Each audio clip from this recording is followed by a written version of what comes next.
So just a quick overview so you know what we're going to be talking about today. We're going to be talking about generations, what they are, why they matter. We're going to be talking about that this morning. Then there's going to be lunch. Then this afternoon we're going to be talking about adapting to generational changes and specifically about ministry with millennials, the youth and young adults that I work with up at the UUA in Boston. So I'm also going to introduce some key ideas with each section and dirty secrets. And dirty secrets are not at all dirty, and they really shouldn't be secrets, but they're those things that we maybe don't know that we already know, or that we haven't put together in that way. So for each section we'll have a key idea and a filthy dirty secret that's neither dirty nor secret. And in fact, you should tell everybody that you can. So let's dive right in here to talk about generations. Why am I starting this presentation, this discussion this weekend, talking about generations? What is a generation anyway? What is generation? Well, it's a pretty broad word, and it really just means people who have cohorts of people who have similar experience. And generations can be defined in a couple of different ways. You can have time-based generations or age-based generations, so based on when you were born, and people who were born kind of at the same time as you, or you can have event-based generations that are going to be different for people of different ages, but they're based on when something happened, like when you got married, or when you had kids, or when you, had ice cream for the first time. I like to talk about generations in particular because they're an inclusive way to look at the world. Everybody got born at some point. And the value of generations, because they're about cohorts, is looking at what we're sharing together. And so when you talk about generations, everybody's got a place in that conversation. Even if you're, say, on the border between two generations, well, you can still talk about that, and how do you feel connected to one more than the other. My disclaimers always when I talk about generations are, yes, they are broad generalities. That's the point. It's to see what unites us across some of our differences. The way that we talk about generations typically in UU circles in this country is a pretty North American framework. So if you're in China, they have whole separate discussions about generations in China. They just don't talk about the same things that we do, because different things are going on in China, and cohorts are about how you're being shaped by a shared experience. And of course, not everybody has the same experiences in a generation. That would be weird. But there are systematic differences based on identity or background or all kinds of things.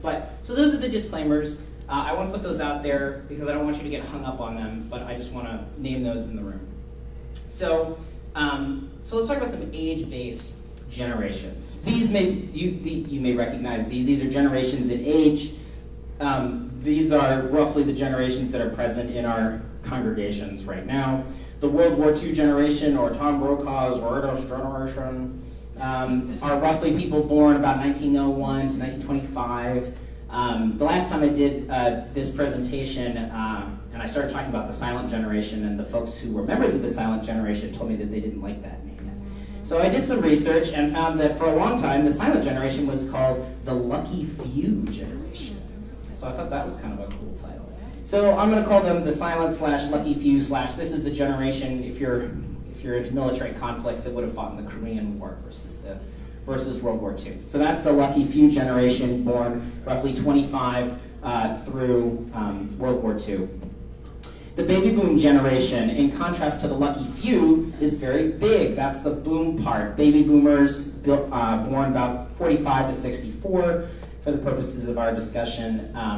And then Generation X, somewhere between the baby boom and Generation X, is when I think we started talking about generations a lot. A lot of the actual first discourse on generations was way back in the 20s with the lost generation of young men who fought and died in World War I. But we really started to talk about generational cohorts, I think, with the baby boom and transitioning into Gen Xers. And then sort of our youngest generation is the millennials here, born roughly 80, 82 to about 2000, 2001.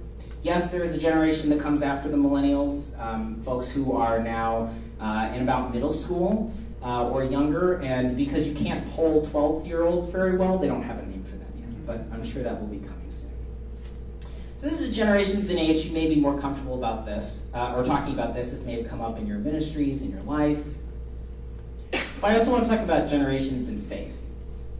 Generations in faith. Unitarian Universalism, like any religion or any group of people, has changed over time, and in some cases pretty dramatically so. And so one of the questions that I want us also to think about is, what was the generation of this faith that you first came to know? Now maybe you, like me, you were born in this faith, and that still means that you came into it at some time. Maybe you don't actually call yourself a UU, you just work for a UU congregation, so that's cool. That's cool too, either way. But the real question that I want us to spend some time on is how this faith has changed over time. If you walked into your average Unitarian congregation in 1955, it looks pretty different from the average UU congregation in 1995, right? So what have you seen change? What have you seen stay the same? So this is our first discussion that I would like you all to spend some time with. Take about 15 minutes, and if you would like to go around at your table and just say which of these generations that you feel like you identify with in terms of age, and what's the generation of this faith that you first came to know.